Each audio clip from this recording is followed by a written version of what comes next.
3-ball juggling, inside out or backwards edition. That's right.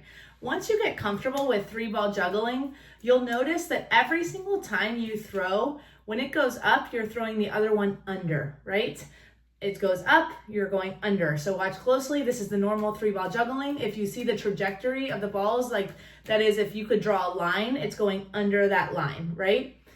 Now for upside down or backwards, we're gonna go over. That's the upside down or backwards experience that the audience would see. So instead of throwing up and going under, we're gonna throw up and then we're gonna throw over the top.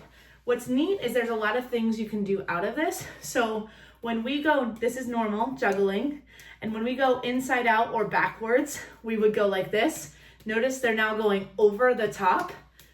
Now, what's neat is you could also just take one. For example, let's look at the green one.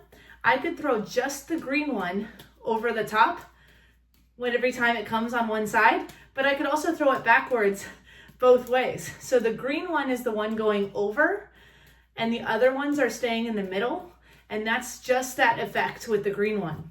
You could also take it and go over the top with all of them, or over the top with just one hand, right hand, or you could go over the top with just the left hand.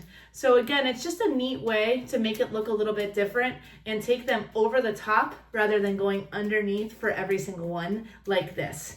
So keep practicing, play off of that. There's a lot there that you can do, and it's just the ability to go inside out or the other way. And that is really a fun way to then go all one direction, all the other direction, or have it by color. Remember, that is amazing.